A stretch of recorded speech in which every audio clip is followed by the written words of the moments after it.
life. Yes, good day, televiewers. Welcome to Let's Talk.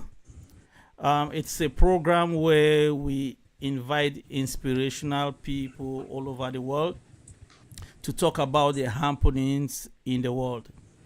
Today we are live, so if you are watching and you have a question, please drop your questions on the comments section, and we will direct the questions to the right person. Is it to Bridget Ann on my right, or is Angela Tabe on my left? I'm your host, Godfred. With me today, I have Bridget Ann, and I also have Pastor Angela. You two are welcome. Yeah. Thank you. Thank Y- you Yeah. So for having before we us. go, people will be wondering who is Bridget Ann and who is Pastor Angela. So I'll read a little bit of the background of these two very influential women that I respect a lot, that are role model to the African community living abroad. Our first guest is Pastor Angela, a municipal councillor who serves on the culture board and previously served as a member of the social welfare board. She has been actively involved in the strengthening her community and through political service and leadership. Our second guest is Bridget Ann, is a councillor, also with a guest. Our second guest is also a municipal councillor who serves on the social welfare board, the educational board, and the municipal housing company board.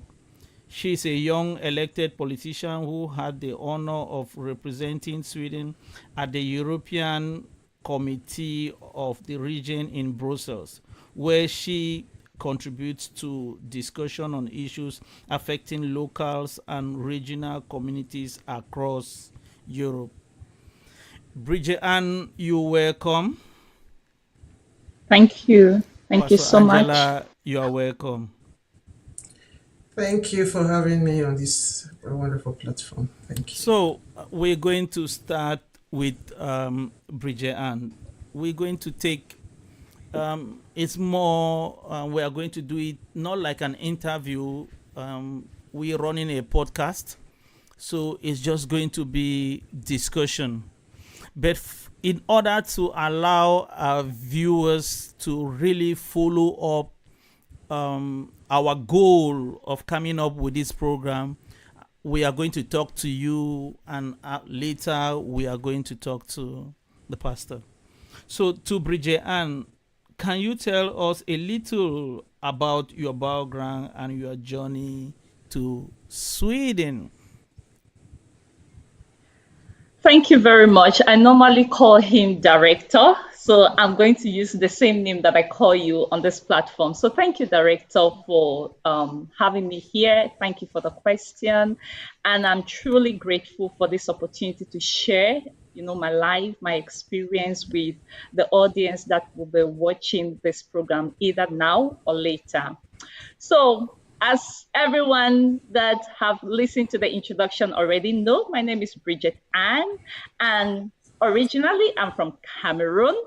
I'm from the northwest region of Cameroon, but I grew up mostly in the southwest region of Cameroon. And I came to Sweden in the year 2013, and I moved to Sweden immediately after my bachelor degree in political science. And I studied at the popular University of Boya in Cameroon. UB. And UB, we call it UB. Mm. So those that are from Cameroon, you know the UB girls. Yes, I'm one of the UB girls. So moving to Sweden, I moved first to Denmark, where I had an admission to study marketing management at a university in Randers, but because of life challenges and every other thing that was happening at the time of me moving, and then I later moved to Sweden. So moving to Sweden, I got my baby, who is now 12 years old. And yeah, that is my journey moving to Sweden, and life has just been amazing. That's been fantastic. It's been a wonderful journey ever since then. Thank you very much. Televiewers, is also worth knowing that she has a very strong background in spirituality. Yeah, so you should know that, you should put that behind your mind as we go into this journey. She said, I normally call him director, and I'm going to still go by that name, director. Yes, Toko Media Studio in Boya was doing movies, and how small this world could be. She was one I'm of telling you. them that came That's so to, true because yeah, go on. go ahead, director. Please go ahead. Go Yeah, ahead. that came to I thought the you were done. platform to say, okay, I want to act with Toko Media Studio. So that's how the name director came from, if you are doubting. And on my left, we have politician, housewife, businesswoman, I don't know, Pastor Angela. Yes, just tell us a little bit about your background and your movement to Sweden. My background. Thank you for having me this platform. Thank you, Bridget Ann, for also being part of this wonderful talk show. I believe that we've come a long way, all of us. I also from Cameroon, and I know I call him Evangelist. Our host is Evangelist, so I'll go by that name. So I have a twofold relationship with him, in as much as he's the evangelist in the parish. He's also related to me by marriage. And yes, I came to know him by that. As we became family by marriage, that's how I came to know him. And since then, we've really clicked. Sometimes I even wonder if he's my brother-in-law or if he's a brother. It's as if I'm more close to him even than the one he's married to. Yes. And I believe we have this connection also because of the fact that we are all kingdom children. So it makes it easier for us to relate. Yeah. So I'm a Cameroonian. I was born in Lagos, Nigeria. I'm married to a Nigerian. And my Nigerian name is not there, but my husband's name is Emefiele Felix from precisely, I'll say, Edo State. That's where we are from, but not Benin, from Ekpong. For those of us who will be watching later, I am your sister. I don't speak the language yet, but I will do so in due time. So I moved to Sweden also to study. Then later, as life will have its twists and as destiny will have it, I met Felix, my husband, here in Sweden. No, in Denmark. I went to Denmark for a visit and then I met him. And since then, we've been together. We have two beautiful children and one bonus daughter, I'll say. And now I am a grandmother because my bonus daughter just gave birth to a Wow. son. So you are also looking at a grandmother here. So add that to my title. That's very important. Yes. Yes, and then as like I said, when you are called and when you have God watching you and knowing that He wants to use you. So the pastor came to my title when I came to Sweden. Actually, I didn't come as a pastor; I came as a student as well. But the pastor came in the course of my journey, because that was already, I'm sure it was already orchestrated in heaven. So this Hmm. is just the manifestation here on earth that you are supposed to be. Even when people hear that I'm a pastor, my friends that used to know me, I'm also a product of UB. You know UB, the UB girls. I was also in the University of Boya. I studied sociology and I minored in journalism. So you know that kind of combination. You meet those who are in journalism, sociology. But there were all these kind of girls who are like the happening babes in town. You know. So there is no wedding in town that will not be invited. That means the wedding will not be nice, because then you will not have babes from University of Boya attending, and that wouldn't there will be no spice. So me coming here and God calling me into ministry, it was something that many of my friends who are not in Sweden, which I live today, couldn't believe. So sometimes they're like, really? Is she really a pastor, until they see it? Even my own family, they couldn't believe it. But I thank God that today, now everyone can see that truly the anointing is not fake. It is real. Thank you. Yeah, really, the anointing is not fake, it's real. I can attest to that. Being evangelist, I serve under the Redeemed Christian Church of God House of Prayers in Hamstad, where she happens to be my pastor. Yes, you've heard the introduction. I couldn't do it well enough because, like I said, they are two amazing women, role models for other Africans and also foreigners in Europe to emulate. Why not? Yes, so we are live on YouTube, Facebook. If you have a question, please send your questions. I'm checking the comment section and I'm going to direct the question to who the question is sent. It's meant to be sent to.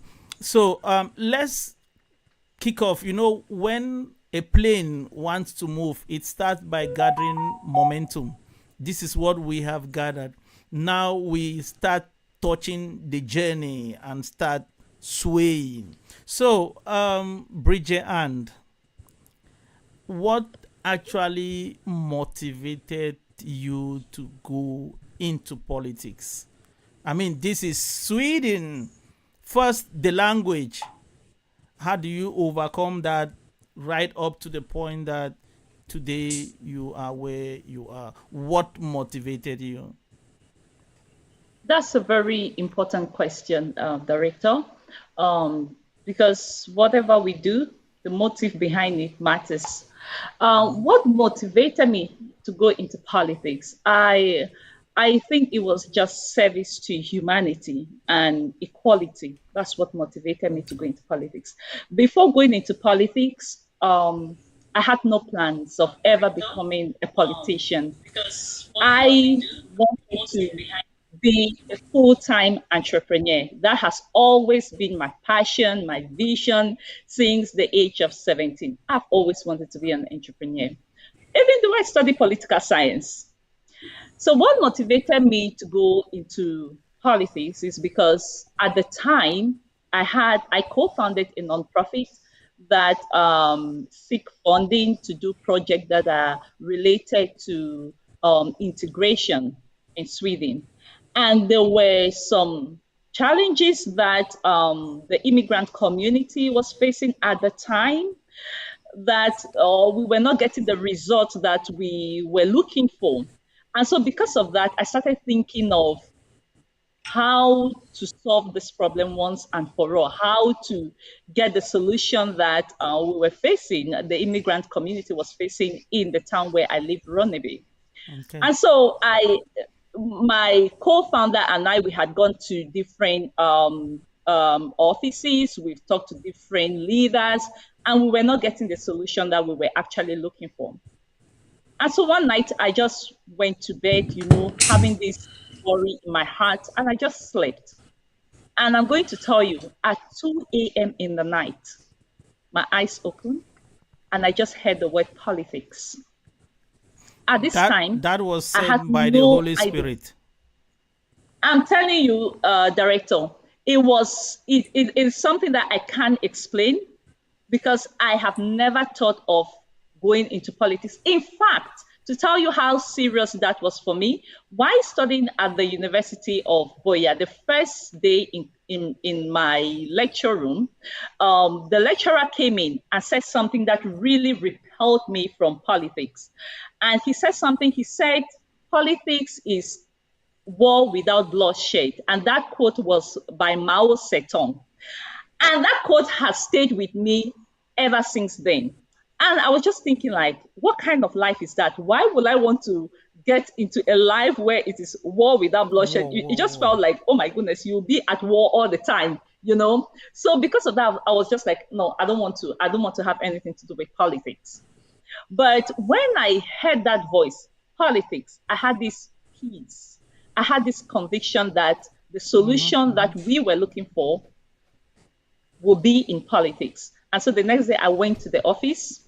I told my friend and my colleague, who at the time was also a co-founder, and I told her, I've gotten a solution to the problem we are facing. And she looked at me and said, tell me. She was very curious, about the solution. And then I said, politics. And she was like, politics? We both laughed because it sounded so ridiculous, like politics. A long way. But It of looks like a course, very long way. exactly. Yeah, exactly. So when we said that, we decided to start researching on how the political system in Sweden looks like. What are the political parties? What values do each of these political parties have? Who should we talk to? Who should we share this with?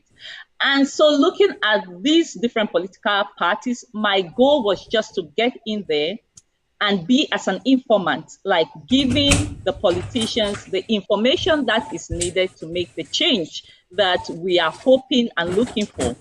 So we came across the Christian Democratic Party, and that just resonated with my own values. And I thought to myself, this is a party I want to be associated with, because in my heart, I saw that this is something I can do it with peace of mind. We called the leader at the time, the president of the Christian Democratic Party in Ronneby, and we went to meet him. And it's so funny because when we met him, we asked him, like, can you tell us what this party stands for? What makes the party different from all other parties? And why should we join the Christian Democratic Party? He said so many things. He said from left to right, and I still did not get, anything really tangible. And I was just like, I turned to my friend and I was like, do you get anything from this conversation? And she was like, no, I don't get anything. I was like, I don't get anything either. But we turned to him and said, we're going to join the party anyway, because our mind is already made up to join the Christian Democratic Party in Ronneby. So that was how I got into the Christian Democratic Party.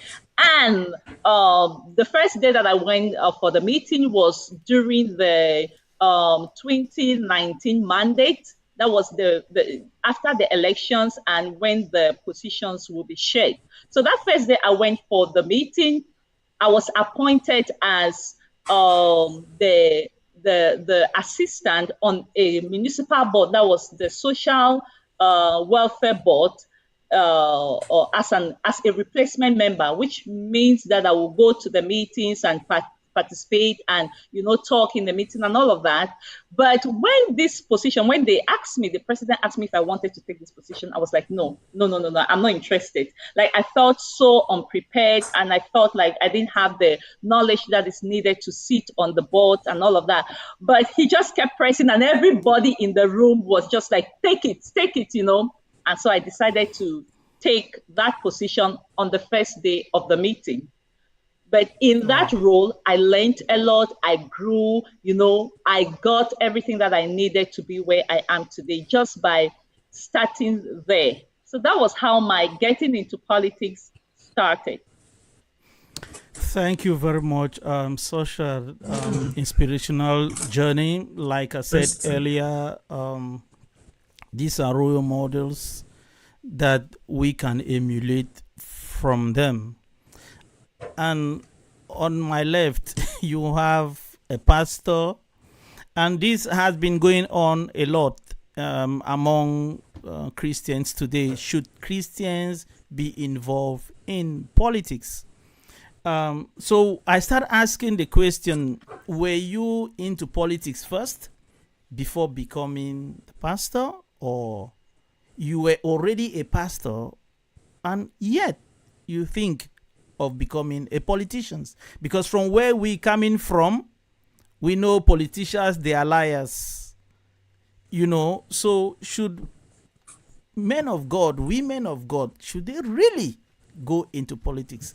Let's hear from Pastor Angela Emefile.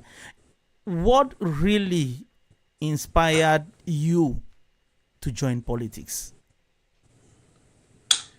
Okay, thank you. Wow, thank you, Bridget, for that inspiring journey. It's really quite intriguing because many will just back out the moment they mention giving you a responsibility in that magnitude. And mind you, I want also to bring it to our audience that we are in Sweden, and here we speak Swedish, and that is the official language is Swedish. It's not even English, and we were not born here.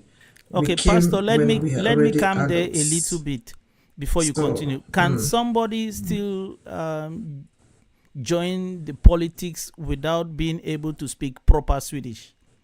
Before you continue. absolutely yes. Okay. Yes, when you listen to what Bridget answered, she said she didn't understand anything, and I'm sure even the language was also a challenge at that time. Coupled with the fact that she had not been in Sweden for that long, and we know that statistics has shown that for you to be able to speak a language which we are not born into, you need 5 years or more. And let alone going into politics, the political jargons are different, the nuances are different, the It's English like the is quite law. different. It's like it's more it's everything. It's a holistic view of the nation. Yeah. You have to have a very a mastery. You have to have a bank of grammar in the language to be able to debate, to be able to speak, to be able to. So without that was not in the picture when she joined. It wasn't. So that is not a criteria at all. The only thing is the interest. Are you interested? Are you willing to join a political party? It is part of a community. Once the interest is there, join the party. Which, if you're as a Christian, I'll come from my Christian values, as she also has mentioned. The Holy Spirit told her to. In my case, let me go now to answer your question. I didn't join the politics while I was a pastor. I was a Christian, yes, but the reason why I decided to go into politics, mainly at that time, might be my perspective has changed now. It was mainly for integration. Because I just came into the nation as a graduate. I was in a program in Abbots with Abbots Family, and that program was for they call it Utländsk Akademik. It was for foreign academicians.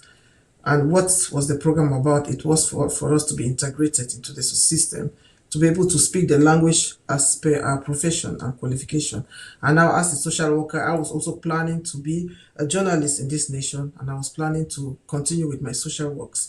So these two professions now pulled me into politics because I was looking at arenas where I could speak Swedish properly, not the Swedish in the streets, not the Swedish, just the Swedish, but the Swedish that is linked to my qualification and my education.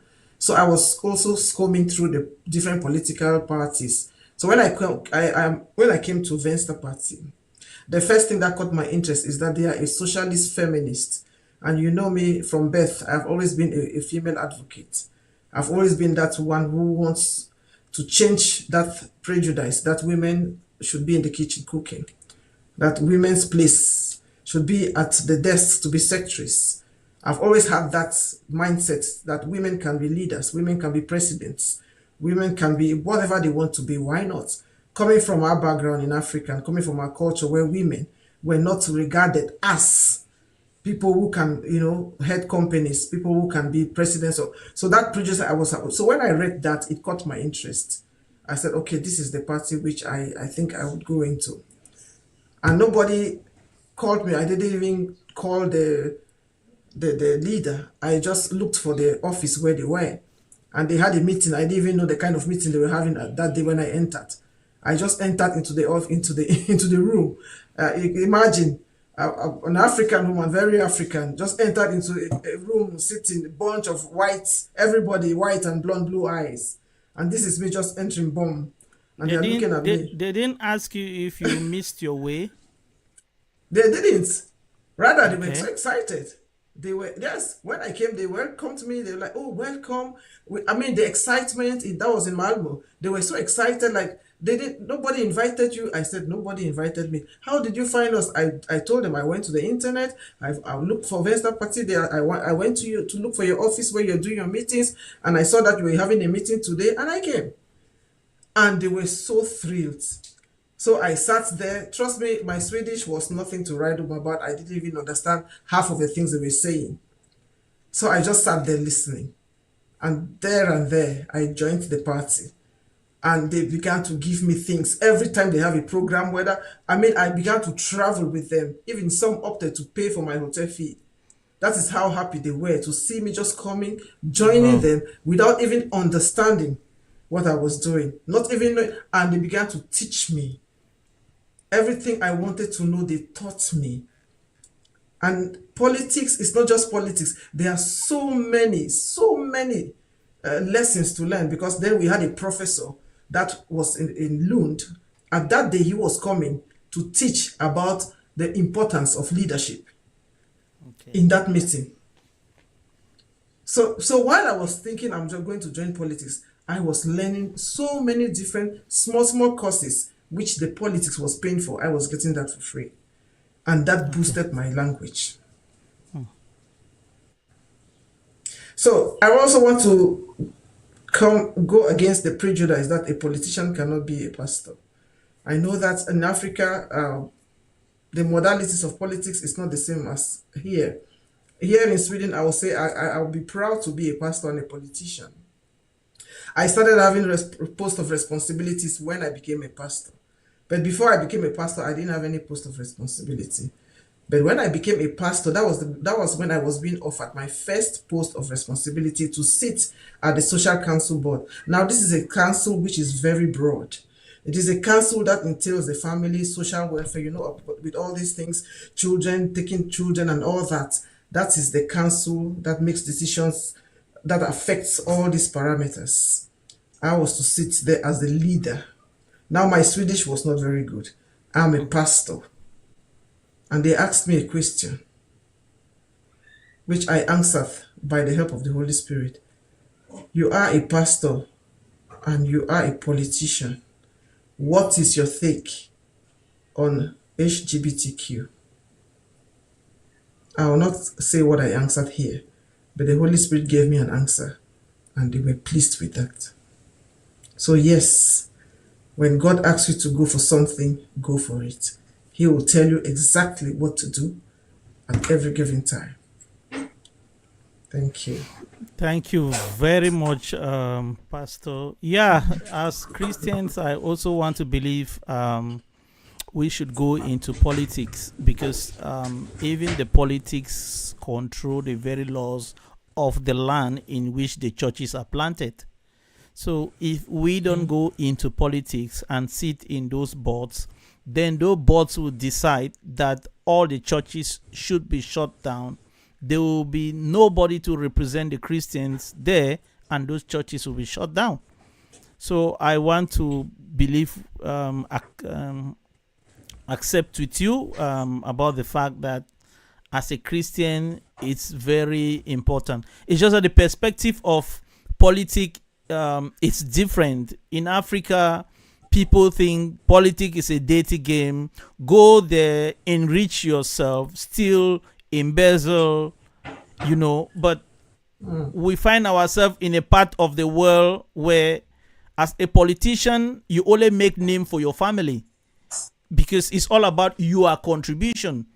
It's not all about yourself, amalgamating worlds for yourself. It's all about what contribution did you bring?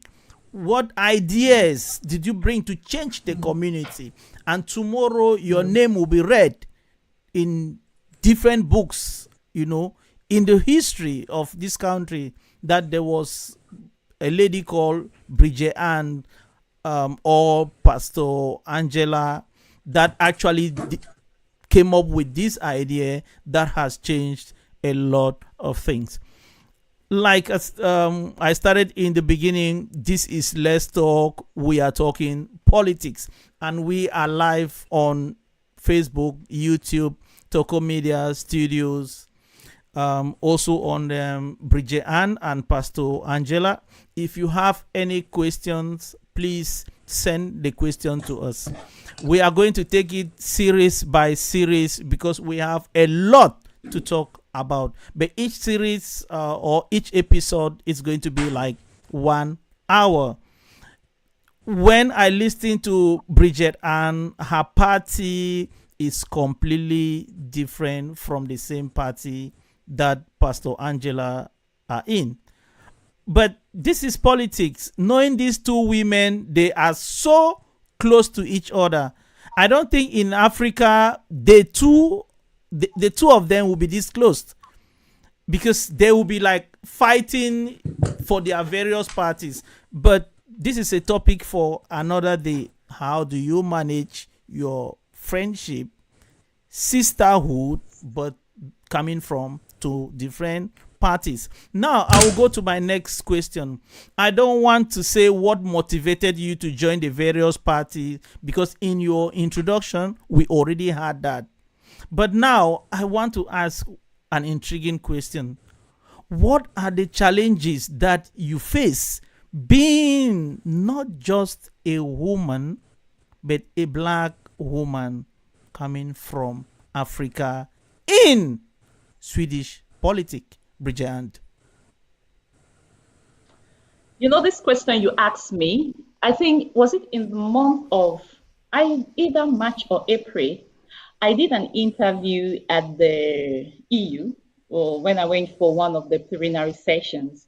And it's a university. I think the university was from Poland, if I'm not mistaken, that they wanted to interview women, young political women, and even the women that are higher in age, on the issues and the challenges that women face in politics.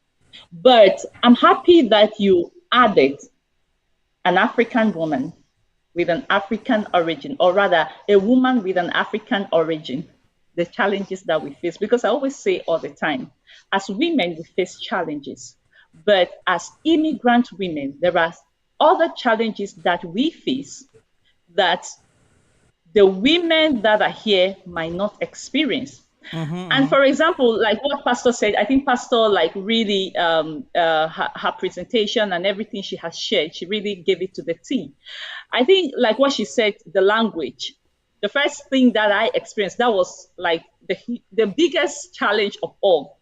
I'll tell you that when I used to go for meetings as an immigrant, I could not make a proper grammatic sentence without mixing present and past, future tense, and all in one sentence. I could not, it was difficult to make a proper grammatic sentence in Swedish. That's how low my Swedish was. So the first challenge, that if there is any immigrant woman that just moved to Sweden and is looking at the political system and thinking, oh, I want to go in, be ready to not be ashamed. Be ready to laugh at yourself. And I will assure you, nobody is going to laugh at you. Only you will laugh at yourself, because the people want you to learn. They want you to grow. They want you to be part of them, because you represent something that only you can represent. You represent a voice that the native Swedes cannot represent. You have a certain experience being a Black woman that the Swedish female politicians don't have. So the challenges that I faced, the first one was the language. That was like the biggest challenge for me. And then the second one was proving myself, proving that I'm good enough. It is important to show that you know what you're talking about. It is important to be informed about what is happening. It is important to read about the current occurrences that are around your environment and around the country. So that was another challenge. How do you can't speak proper grammatic Swedish. So people take that for incompetence, which is just a language barrier. Not being able to speak a language does not mean you are stupid. But some people might count that as being stupid, which is not true. You know, I was speaking with a Swedish friend early this month, and it is an elderly Swedish person. And he said something because he has problem with hearing. He said, when you don't hear and when you can't speak proper Swedish, a lot of people consider that you're stupid. I was so happy that it was coming from a Swedish person. Okay. I was so happy, and because he has had hearing problem, so he understands now. And I'm like, now you understand what a lot of immigrants are facing, because we have educated, competent immigrants that are unable to get certain things because of language barrier. So you have to be able to do more to prove that I am worthy of this. I can do this assignment. I have the capacity, I have the knowledge, I have the experience that is required to be able to handle this challenge. So that's the second thing. The fact that you can't speak properly might affect you getting opportunities, because you might be considered not to have the required knowledge that is needed. So you have to prove yourself. And that was what I faced. I had to constantly show that I can do this, show the knowledge that I have. So those two, I can take them today, and the others we can take it later for the sake of time. Thank you very much. Yeah, like I said, we are going to do it in episodes, and this is the first episode. So when we go into the question, just exploit your answers. Then we have a lot to talk about in the next segment. So yes, this is Let's Talk Politics on Let's Talk. I'm your host, Godfred, a journalist with the Swedish television, SVT in Sweden. And I have two very influential able women with me today. I'm really thrilled hosting them. So we are going to talk with Pastor right now about her experience. Being a politician is one thing. Being a politician in not your country of origin, in another country, is the second thing. Being a woman, not a man, because where we're coming from, we have like 90% men doing politics. Now we are talking to a woman. So I just want to know, probably the viewers will be wondering, do you find it so smooth, or what are your challenges, experiences being a black woman doing politics in a foreign land, being Sweden?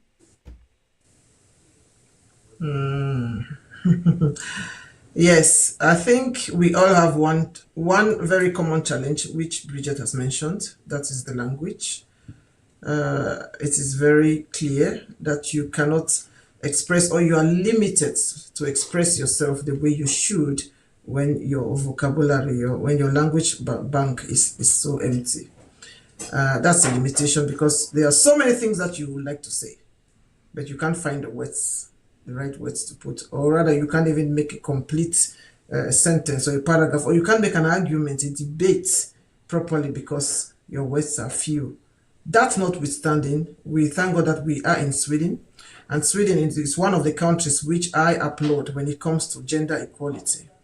In the arena of politics, they have made it 50-50 in so many things. Even in the area of politics, there are some positions where they will say, okay, 50% men, 50% women. That's why you see even in their parliament, there are 50% representation. Women represent as well as men. So that challenge is very limited here, that we don't feel so much as, oh, because I'm a woman, but though it is there, but because the system is in place, and which functions well. The system has made it that there is no way men will be more in offices than women. If it is 8 positions, 4 will be men, 4 will be women. That's how it is. Now come now to our local political arenas. I think I am an advantage because I'm African. I'm a minority in all forms, but then that minority gives me a plus, an advantage, because I have what they don't have. I'm coming from another culture. I speak different, I look different, and them putting me in such places, it is a plus for them.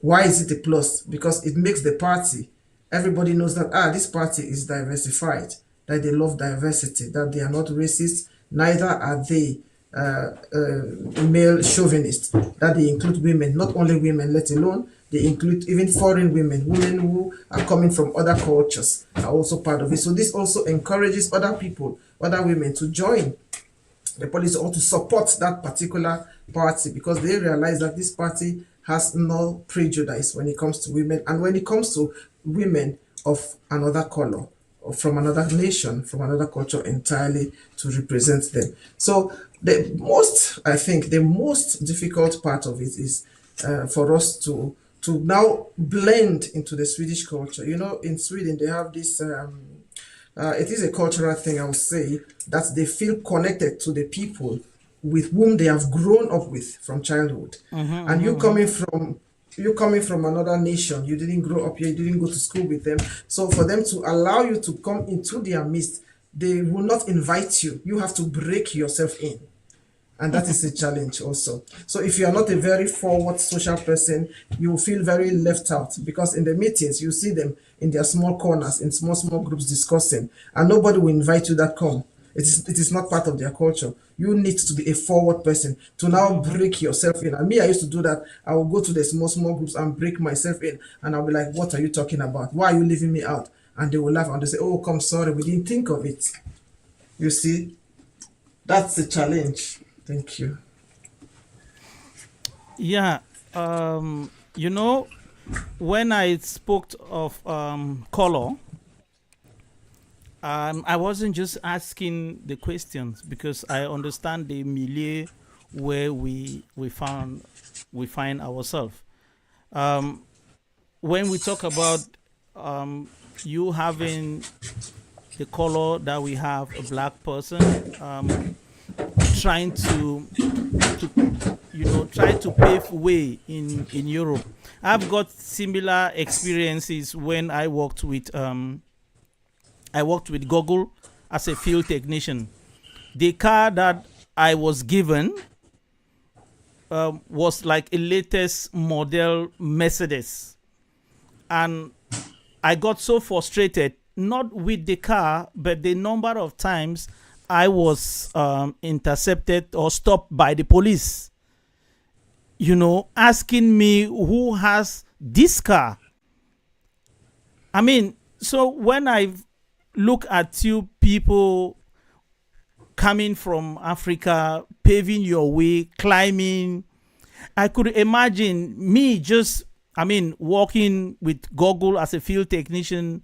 I'm out there just because of a car that I'm driving.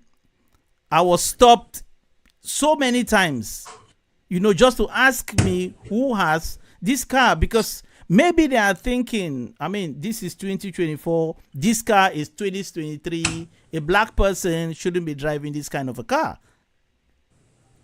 As if that was not enough, I had to work in Ibo in Denmark, and Google booked me a hotel next to the palace, to the King Palace, and I drove to the hotel, following the GPS. When I came out, went to the receptionist, approaching this woman, she lifted up her head, saw me, bowed down her head, and she kept writing.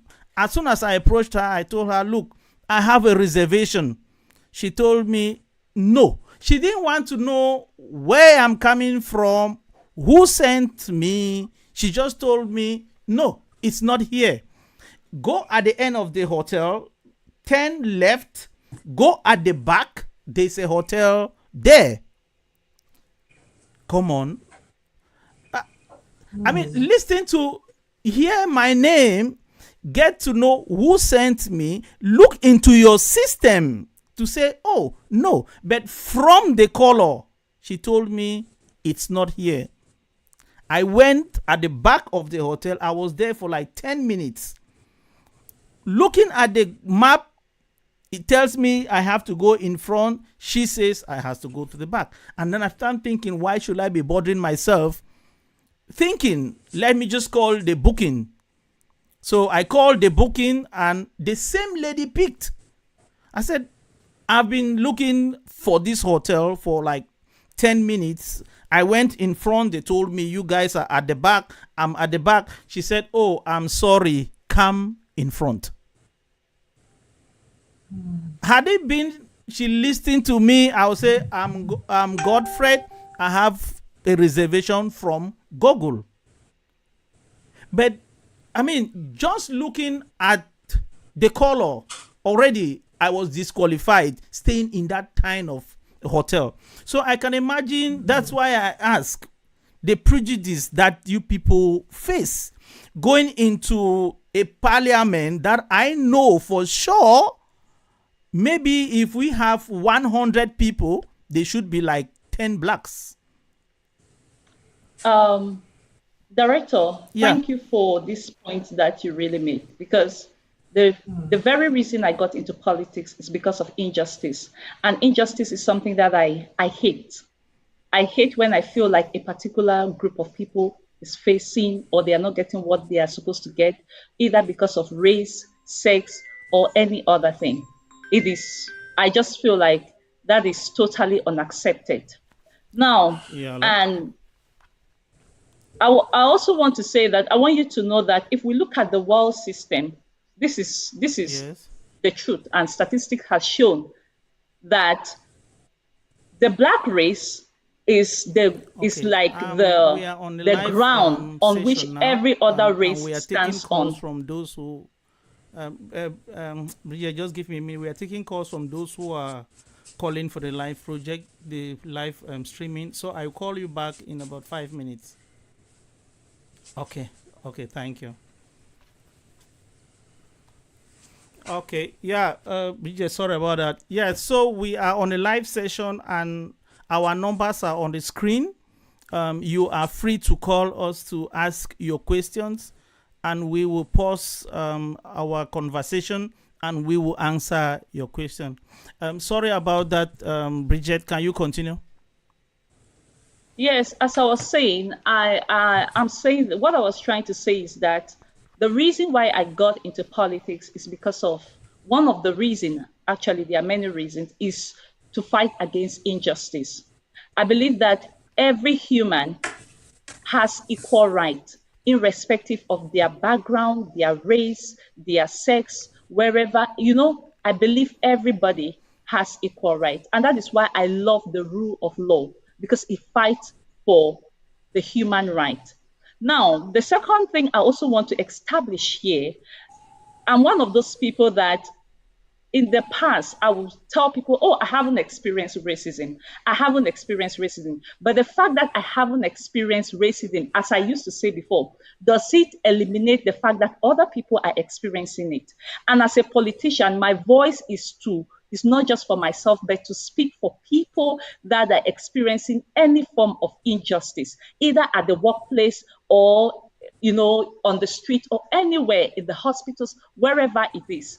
My voice is for those kind of people. Your story that you shared, just made me to think back on a documentary that I watched and I listened to. It was talking about how the society is being built. And according to this documentary, it shows that the black race is the foundation on which all other race build on top. So the black race, irrespective of where you are in the world, they will look at you as the lower race, the lower category of people in the world, which is absolutely wrong, because we all are equal. It's like opening a brown egg and a white egg. The same content is the same content you find in the egg. And that is how all humans are, irrespective of where they come from in the world. Now, when I talked about proving ourselves, this is something that a lot of leaders that are that have African background have complained about. Personally, I've experienced a lot of love from Swedish people. Oh my goodness. I have experienced so much love from the Swedish society. I was the vice president of the Christian Democratic Party. Think of that, in Ronneby, to become the vice president of the Christian Democratic Party in Ronneby. You must experience love to have a position like that. Currently, I sit on 4 different boards. You must experience love. The people must love you to give you access to these positions. I sit on the social welfare board, on the education board. I sit on a municipal housing company board as a board member, and I sit in the city council. To have all these positions, it means that the people truly love you and they see you as their equal. But when we are talking about what is happening in the political system, we cannot deny the fact that people are experiencing a form of discrimination. We cannot deny the fact that a lot of Africans need to prove themselves that, oh, I am competent for this, And that's why when I go out to talk, I always tell people the best thing you can do for yourself is become the most competent person in anything that you want to do as an immigrant in this country. Just be competent. Because I love sport. In sport, it doesn't matter your race. The first is the first. Everybody can see it. And that is how much we need to be competent, that everybody can see that you deserve this position. You need to prove that you are qualified for this. Now, let's talk about what happened to you at that hotel. Why would a receptionist not check your name? You come to the hotel. You want to check in, and the research, at just first glance, will look at you and tell you go behind. What does that? Why is it that the first thinking in the mind of that receptionist is that you are not qualified to be in that hotel? Why should that be? I think we need to start talking about this thing often. We need to start calling it out because it is totally wrong. It is wrong to actually look at a person and to tag a person without knowing who that person is. It is totally wrong. So we need to start speaking. We need to start calling these things out so that we create awareness to be able to reduce it. Maybe at the beginning, we might not be able to eliminate it totally, but we need to call it out so that the people become aware. And they become aware of their actions so that they can stop doing whatever it is that they're doing. Maybe they are not aware. Maybe it's just she has grown up in an environment that actually talk down on people of color, that look at people of color as poor, that look at people of color as unintelligent, So maybe she grew up in an environment like that, but just somebody calling her out that this thing you did is wrong. But I'm also an advocate for peace and love. So anything that we are doing as a politician or as a social worker or as a journalist, it is important that we do it in the proper manner. We do it with peace. We do it with love. Because I don't believe that we can win with war. I believe in peace. I believe in love. When you correct people with love, they receive the correction rather than when you do it in war. Thank you, Bridget. And it's like when they touch this color issue, you bubbled. These are intriguing things that if we have, inspiring women like you in positions like that, we think, okay, you should speak for us. A lot of people told me, did you just let that slide? You need to sue the hotel. Because this is proof of racism. But, for me, it's just to tell her, I understand who you think I am, but I also want to make you to understand that as Black people, we are also educated and we are also occupying places. It's just a lesson. I didn't care about talking to the manager. Somebody told me, did you talk to the manager in the hotel? I said, forget about it. The fact that I came back and she saw me and said, this Black person works for Google.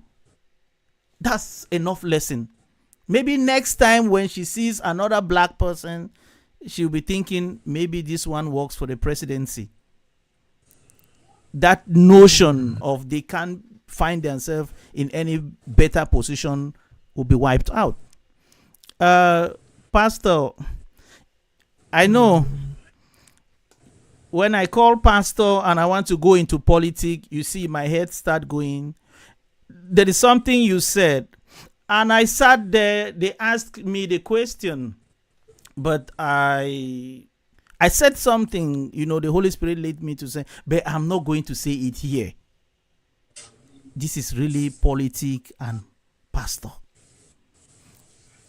because what you said to them is what you should say to us. So we should know, in case we find ourselves in similar situation, we should be able to know what to say, because we are drawing inspiration from you. So if you don't tell us, don't blame us for answering that same question in a wrong way. So at your position right now, do you see any limitation in you rising just based on your color? Before we move forward, just very brief. No. And that no is very intentional, because I don't see my color. I don't see my ethnicity. I see me, a kingdom child. I see me as a chosen vessel. I see me as one who is carrying the light. I see me as a missionary in Sweden, whom God has sent for a mission to do something. So when I look at all those parameters, I remove the blackness in me, I remove the woman in me, I remove every other thing in me, and I put the spirit man in me. Who is that person that God has sent to this nation? What is my assignment? And it is important that we all know our assignments. Now I might be speaking to maybe Christians, but I believe there are people who watch us who are not Christians. But that notwithstanding, you should also know your assignment. You should know who you are. Be confident of who you are. Because we have this tendency, and I don't blame the race that we come from, because we have been marginalized in so many years from the creation, just by the way we look, like what you just shared. Bridget, I did not even boil. That's why I just kept quiet, because if it is me, as you are talking like this, I'm even thinking of looking for that lady, going back to that hotel and addressed it. Because if we don't address such things, it will continue to the next person. I don't think that you should have let it slide. I'm thinking that after this, I'm going to call the hotel and ask why, if she's still there. Yes, because it is so deeply rooted in so many of the Europeans. Why? Because the media has told them that. The books, the literature, everything, the slave trade, whatever, it has told them that the black race is there, down there. They cannot be leaders, they cannot be. It happened to me. Where I'm working today, the first day I went there to present myself, I went in the morning, and the first lady who came to open the door was a white lady.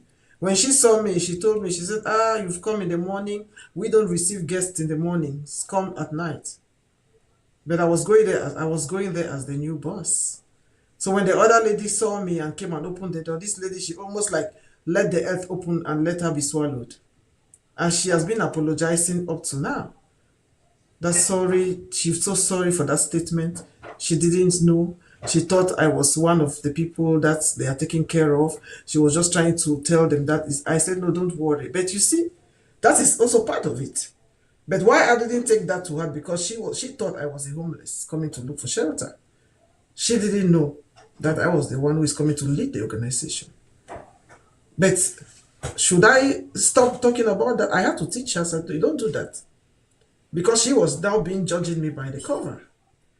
So which means any black person that comes there, oh, this one is homeless. This one is a person who is struggling with life. This one has problems. Not knowing that this one that you're talking to is the one that is coming to change the organization. So you see that so many of them in all categories. Now this is a nice person. I've come to learn to know her. But the first impression was that. And sorry to say, no matter how good they are, but that thing has been implanted. Now, what is our own? We now need to prove. Are we proving to them? No. We now need to begin to take positions. In politics, they will see us there. In their offices, they will see us there as bosses. In their business, they will see us owning bosses. We don't need to be arguing and fighting with them. In the Google, they will see you there as a technician. In all these places on TV, let us begin to infiltrate all these places.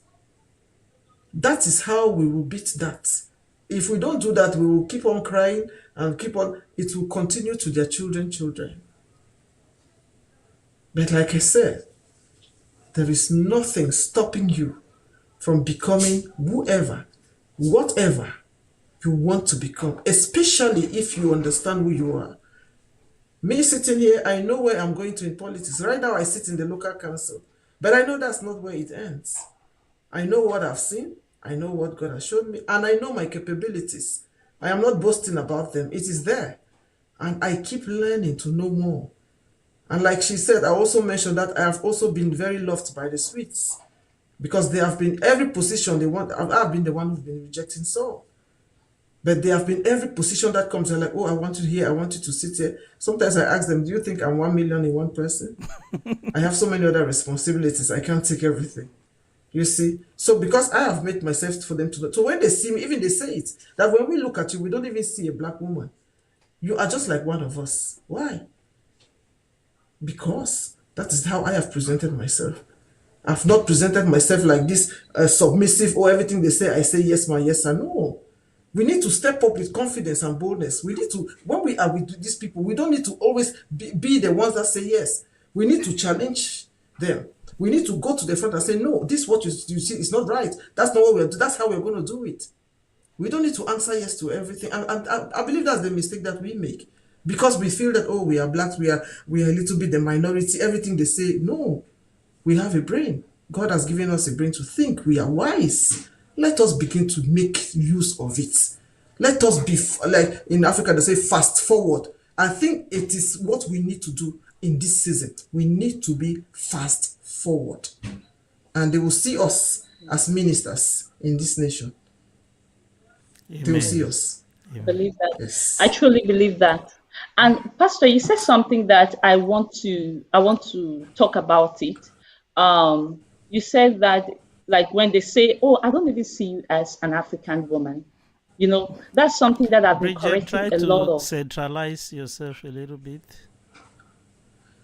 Okay. on the other side. On the side of it. Yeah. No. Yeah. Yeah. No. Go on the other No. side. Yeah, I'm the host Yes. at the same time I'm the technical crew. The the technician. Okay, so there's something that Pastor said that I want to actually pick that, because I've heard that a lot. That my friends, my Swedish friends, they will see me, they will tell me, "Oh, I don't even see you as an African woman. I don't see you as a black woman. What is wrong seeing me as a black woman?" That's what I asked them. I want you to see me as a black woman. That is who I am, But they are saying that with good intentions. Of course, I know that their intentions behind it is that, oh, we don't see, when they mean black woman, they mean uneducated, poor, but Broke, that is what we need to wipe away from confused. the color. Exactly, black, because I want people to see me as a black person. When I go to represent Sweden at the European Committee of the Region as a young elected politician, I want people to see me as a black Swedish lady. I'm going to share you something that happened during our Swedish National Day. I shared a post on my Facebook, and I was writing how grateful I am for Sweden, and I had the Swedish flag behind me. And this picture that I shared, I took this picture at the European Union. There were pictures I took with the Swedish flag and other flags behind me. And so I shared this post and just wishing Sweden a happy National Day. And this post went to my thread. And I rarely go there. So one day I just went there, and I now saw that somebody had commented under that post. And the person said that you are not Swedish. The fact that you have a Swedish passport does not mean you are Swedish. Why? Why would somebody comment like that? I have the Swedish passport. I'm representing Sweden at the European Committee of the Region as a young elected politician. And somebody will come under my post and still tell me, you are not Swedish. I mean, just let that sink in. Uh, I think this one of the reasons why we created this platform, Let's Talk, because there's a lot to talk about. I had a similar situation. A friend in Germany, he was stopped by the police, and they asked us vice beater. He gave his passport, and the police opened the passport and closed it and held the passport, and then asked him, which country are you coming from? And the guy was like, okay, you have my passport. The man said, no, gib keines was Dutch. It means there is no black man German.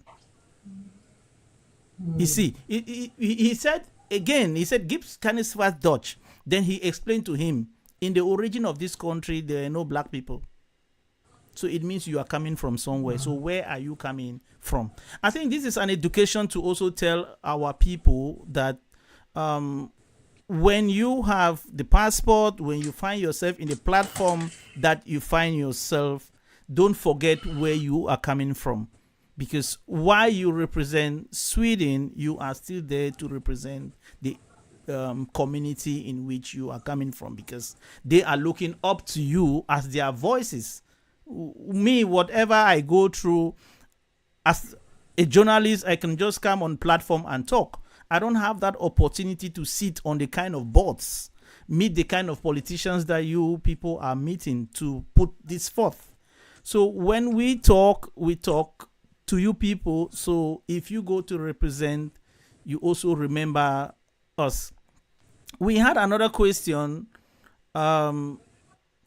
What advice can you give to somebody, a human man, an immigrant who also wants to who also want to represent politics in their own community? And we still have to talk, because today we are here talking how, to a certain extent, we've been discriminating upon, but we still have xenophobia going on in South Africa, where it is a black man that says to a black man, you have to go. So we have a list of things to talk about. We have the elections that are coming up. How do we choose a better party to vote for as immigrants? But like we said in the beginning of the program, we are going to take this episode by episode, and each episode we try to make it like 1 hour, and our time is fast spent. But then, like I said, we are going to have an introduction. We had a body which we have discussed, and we have the conclusion.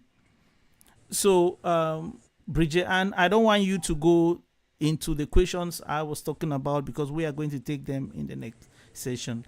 But for all we have discussed today, what do you have to just round up what we have said in the nutshell? Okay. Thank you, Director, for this interesting conversation. And I just want to thank Pastor also. Talking with her all the time, is so nourishing, and I really enjoy talking with her. We can talk for like 2 hours, and it feels like we've just spoken for 2 minutes. So, because it's always interesting, and we talk about things that I really like. My conclusion for today's podcast and for our conversation today is that I want people to know that everything, in fact, let me not say everything, but most culture, they are socially constructive. Most things that we see are socially constructive. What do I mean by socially constructive? Now we are talking of social constructivism. It means that it is not so as it ought to be. It is a group of people that come together and say, oh, let this be so. And that becomes a reality, and we begin to believe it in our mind.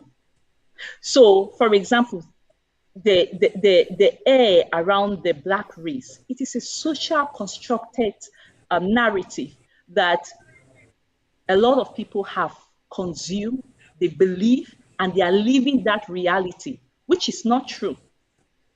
So as I want every immigrant on this platform, irrespective if you're black, you're Arab, you're Chinese, it Caucasian, doesn't matter, it doesn't matter. Caucasian, like it doesn't matter where you're coming Latino, from. wherever you're coming from. Latino, exactly. So wherever you're coming from, only you can determine, you and God can determine who you want to be, what you want to represent, and how you want your life to be like. And you have everything, especially in Sweden.